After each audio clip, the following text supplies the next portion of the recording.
Hi, everyone. Judge Andrew Napolitano here for Judging Freedom. Today is Wednesday, November 29th, 2023. Coming up, Phil Giraldi, and I will ask him the question, is the United States an honest broker between Israel and Hamas?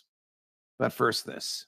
Judge Napolitano here. The world is falling apart and the government wants to spend money to try and save it. The Israelis are defending themselves from the greatest onslaught in their history. Ukraine is collapsing. We are trying to fund both on borrowed money and borrowed time. The Federal Reserve keeps raising interest rates, so everything you own is worth less and everything you earn can buy less. What can you do about it? You can buy gold and silver, the most stable commodities on the planet in the past 3,000 years. The government can't print more of it and can't interfere with it. Where should you buy your gold and silver? Do what I did and go to Lear Capital. Call 800-511-4620 or go to LearJudgeSnap.com. You'll have a very interesting conversation with a very knowledgeable person. No heavy pressure. And if you want to diversify what's in your IRA from stocks and mutual funds, consider physical gold and silver. Ask about a gold-backed IRA. You can take this information and discuss it with your spouse. And when you call, find out if you can qualify for up to $15,000 in bonus gold or silver. Call today, 800-511-4620, LearJudgeSnap.com. When you talk to them, tell them the judge sent you. Phil, welcome back, my dear friend. You have written an extensive piece on the various PR pressures that the government of Israel has put on the Congress of the United States. Let's start with some basics. What is AIPAC, A-I-P-A-C? Well, AIPAC is generally seen as the most powerful and most direct component of what is referred to as the Israel lobby. AIPAC stands for American Israel Public Affairs Committee. And if you go to their website, you will see that they are very open about saying that they exist basically to support Israel in its relationship with the United States, meaning they are there to make sure Israel maximizes what it gets out of that relationship in terms of weapons, in terms of money. And the thing that most people forget about, but is maybe the most important thing, is political cover. The United States gives political cover to Israel in organizations like the United Nations, for example. So Israel is never held accountable for anything. So that's basically what this all comes down to. The AIPAC people foreign agents? I mean, they're lobbying for a foreign government to the American government. If you or I became agents of the government of Italy, we'd have to register with the Justice Department in order to do it. It's perfectly lawful, but you have to tell the feds that you've become a foreign agent. Yeah, well, I can address that pretty well because I've had the government accuse me of wanting to attend a conference hosted by an Iranian group that they did not approve of. And the several Americans and myself who wanted to go just to attend this conference were told that we would be subject to criminal penalties under the Foreign Agents Registration Act of 1938, which basically says that anyone acting on behalf of a foreign government, under direction of a foreign government, which AIPAC definitely does, as well as probably 20 other groups that support Israel that I could probably come up with in mentioning, that it does this, but the United States government is afraid to try to make it register. John F. Kennedy was the last president who tried to do so, and many believe he paid the price for that. Wow. So this is a foreign lobbying group that lobbies the federal government, but they don't register as foreign agents. What does it mean to register as a foreign agent? Do you still just fill out a form, or do they monitor what you do? Do they treat you as if you're a spy? Well, in a sense, they do. The thing is, if you register under FARA, your accounts become open to see where you're getting your money from, because many of these groups are tax exempt. So they don't even have much transparency in terms of where their money comes from. And also the big thing is that you have to be accountable for the meetings that you have with embassy officials here in the United States, and you have to be transparent about what you discuss. So this would be a big burden on top of a group like APAC, where they actually would have to talk about how they're subverting the United States government. That would be a problem for them. What about the ADL, the Anti-Defamation League? Are they in the same category as APAC? Uh, ADL plays it a little bit differently. They tend to focus more on what they see as anti-Semitism and other issues like that in the United States. But the fact is, of course, they are also 100% all in favor of Israel. And the trick they pull is to make it appear that people who criticize Israel do so because they're anti-Semites. And of course, if you're an anti-Semite, that could be construed as a hate crime. And again, we're criminalizing free speech in this sense. If I say something that's they disapprove of, ADL disapproves of about Israel, they'll say I'm an anti-Semite just on that basis. And they will come after me, and they will have their lackeys in the U.S. government come after me too. What happened with the Iranian conference? Did you end up going or not going? I ended up not going because I got a very specific letter from the Justice Department telling me that I could be fined up to, and this was what was funny about it. I could be fined up to $321,000 if I went to this conference. Where did they get that number from? Exactly.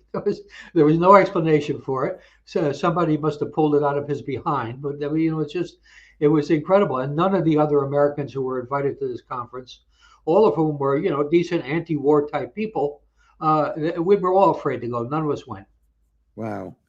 Yesterday, the House of Representatives voted by a vote of 412 to 1-1. So there was one dissent and there was one abstention to equate opposition to the Netanyahu government with anti-Semitism. Now, this is just a resolution of the House. It's not legislation.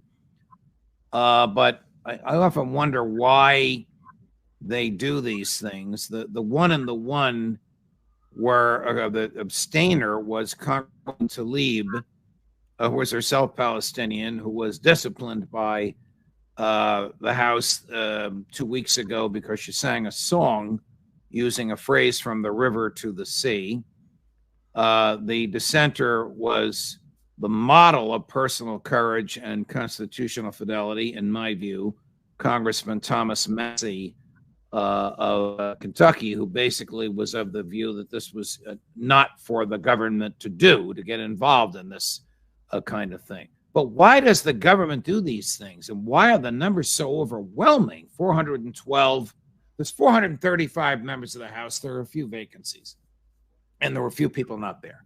412 to 1-1. How does something get that lopsided? Well, the simple answer is it's because they're under the thumb of the Israel lobby. And Israel has penetrated our government system very effectively through the lobby. And this is what you get out of the other end. As far as these people are concerned, you have there is a First Amendment and you have freedom of speech in the United States, unless you're saying something about Israel. And this is appalling. This is disgusting. But the fact is they get away with it because they have such influence, or I would even go further, control over many congressmen. They are major donors to congressmen, and this has an impact. They have major influence over what appears in the media, and this has a major impact on politicians running for office. And basically, as you open a newspaper today, you go on watch television news live, every other story is about anti-Semitism. So this is pounded into the American brain that this is a criminal thing to believe that someone like Benjamin Netanyahu is beyond criticism, because to criticize him is anti-Semitism, and the hell with the First Amendment. I mean, that is really absurd. Netanyahu was under fierce criticism from Israelis. His poll ratings are down worse than Joe Biden's. He heads a minority government. Most secular Jews in Israel can't stand him, and yet members of Congress suffer terribly if they publicly criticize him. Were these lobbying groups involved in bringing the United States to the invasion of Iraq, one of the most ill-guided military disasters of the modern era? Well, I would have to say yes, they were. They were supportive of the invasion of Iraq, just as they've been constantly bleating about how they want the United States to take on Iran. I was reading some news items today, and they were making the point that Iran is threatening us through what has been happening in Syria and Iraq. Well, what's happening in Syria and Iraq is we are illegally occupying both those countries militarily. But this kind of stuff goes on and on. But the Iraq War was primarily instigated by a group of Jewish neoconservatives who were primarily located in the Pentagon. This was the Office of Special Plans. This was Paul Wolfowitz. This was a number of people that were working together and producing fake intelligence to make the case that Iraq was a threat to the United States, which was a total fantasy. But this is the basis that we essentially went to war on. And these were the people that did it. And this was more the neocons in government rather than these groups initiating it. But the groups were right on board as soon as these narratives came out. Who is Amos Hochstein, and what is his relationship to the American government and the Israeli government? Yeah, this is an interesting story that just kind of came out a couple of days ago. And Amos Hochstein has recently been appointed by the president as his envoy to Israel and Lebanon in an effort, apparently, to keep that situation from exploding. Now, that's the explanation for it. But the funny thing is, Hochstein is an Israeli. He's Jewish. He served in the Israeli army. After he got out of the army, he came to Washington, and this was in the 90s, and he basically went off like a rocket. His trajectory through the offices started with a Jewish congressman, went on from there. He was, for some time under Obama, the State Department's energy person. And as far as the author of some of the pieces I've seen on Hochstein, he doesn't even have a college degree. And so anyway, now he is the man in Israel and Lebanon, and he's basically an Israeli. Now, where is the U.S. interest in this, and why would anyone be crazy enough to appoint an Israeli to go and mediate a situation involving Israel, particularly as in this case, there's a great deal of money on the table. The concern is that if Gaza is basically destroyed, which is possibly what is in the cards right now, the Israelis will have access to a great deal of gas and oil reserves that are right off the coast of Gaza. That'll be under the control of Israel. And it's worth billions and billions of dollars. So this is a whole strange little thing that's happening here. Is there any precedent of which you're aware from your experience in the military and in the intelligence community for the president of the United States to dispatch a person who's a citizen of a foreign country to represent the United States in negotiation between that country of which he is a citizen and another country at which they're at war? Hochstein is an Israeli and a citizen of Israel, and he supposedly is negotiating in behalf of Joe Biden. Correct me if I'm wrong, Phil, between Israel and Lebanon. Do I have that right? Well, the question is, what could go right? I mean, basically, this is a guy whose fundamental loyalty is to Israel. His mother and father currently live in Israel. He was educated as he was educated in Israel. He served in the military in Israel, and he's over here like a carpetbagger. And this guy is going to do what's right for Israel. And why should anyone question that? That will be where he'll come down. Have you ever heard of this before? The President of the United States designating a citizen of a foreign country to mediate in behalf of the United States between that other country of which he's a citizen and their adversary. The interesting aspect of this is that he still is an Israeli citizen. So you wonder how he got a security clearance. I have heard many cases, of course, where people were born in other countries and emigrated to the United States. And when they become American citizens, they have to renounce their other loyalties and frequently give up their passports. And here we have a case where a guy is a current citizen of a foreign country that is involved in serious negotiations, and he essentially has been given this job where he will be doing things that could benefit that foreign country. So this is really odd.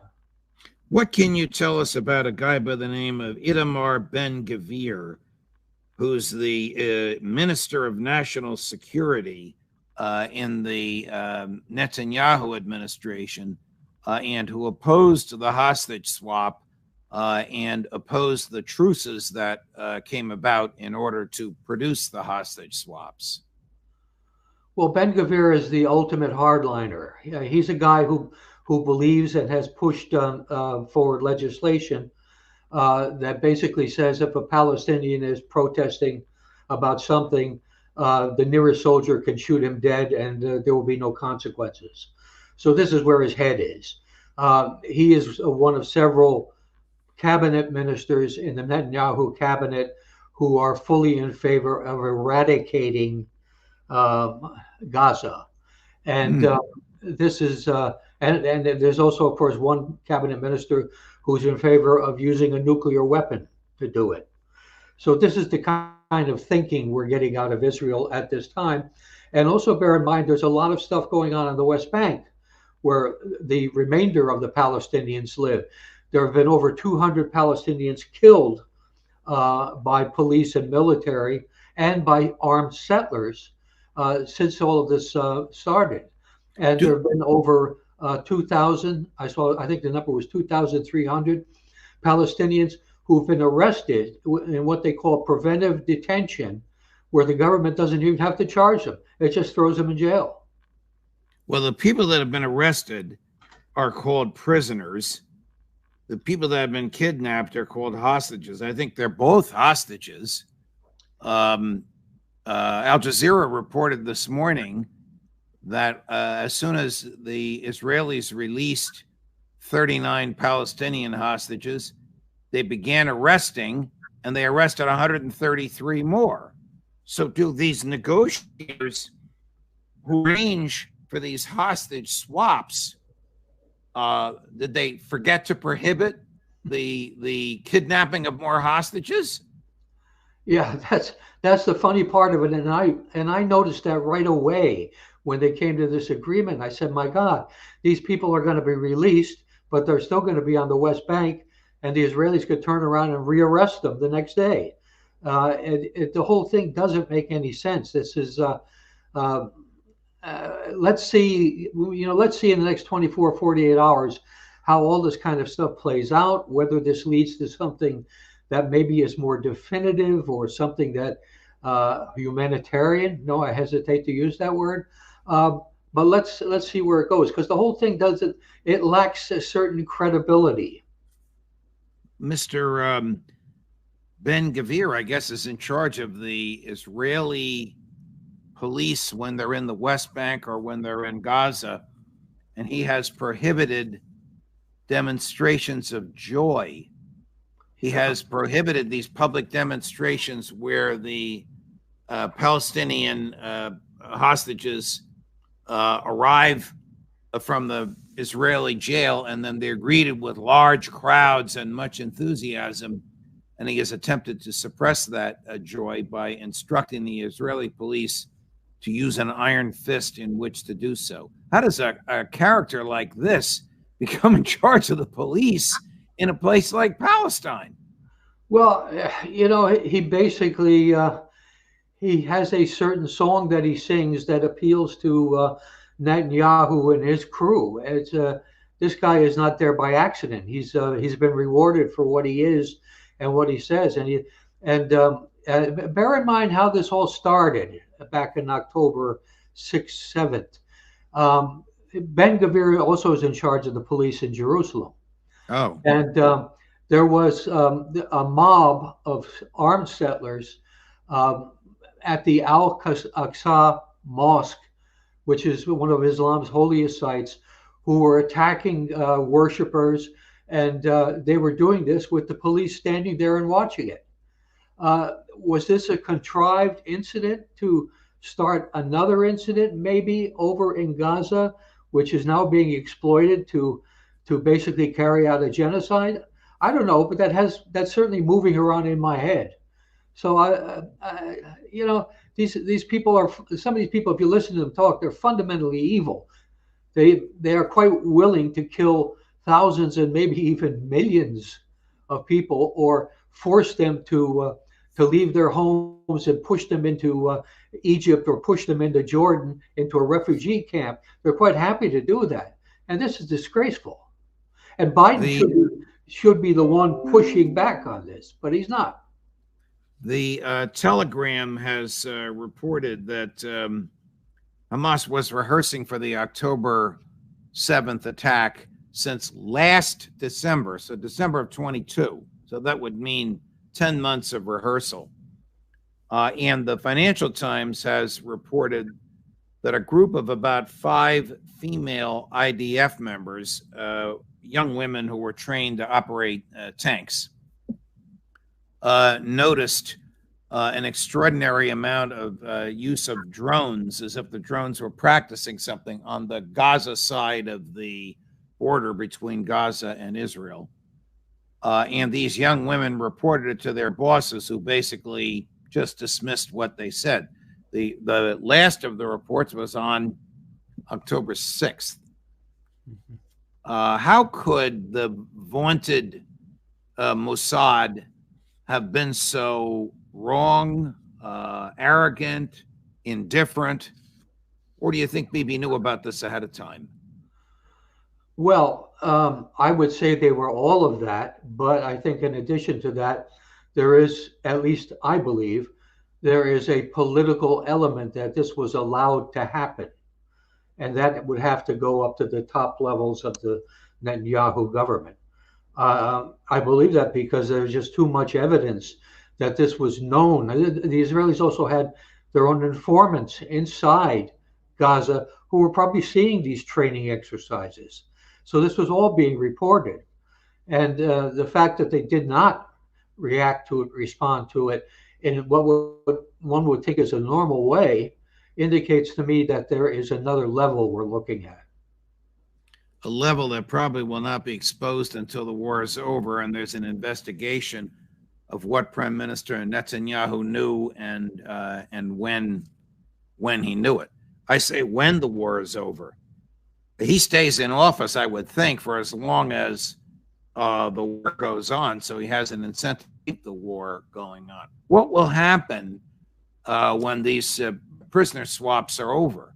Will the IDF go back to annihilating the Gazan people and trying to force them totally out of Gaza, even aiming weapons at South Gaza, where they told the northern Gaza residents to go to for safety? Well, I suspect that's the next phase. Netanyahu keeps repeating that the military aspect of this will be returned to after the swaps are over. So that's why I would expect in the next 48 hours or so, we're going to be seeing where this is going to be going. What's your feeling? I think we're going to see a lot more blood. Okay. Wow. Thank you, Phil. Thank you for your analysis and for your time. As unpleasant as these topics are, it is gratifying to hear your analysis and explanation of what it is. All the best to you, my friend. Well, thank you for having me on again.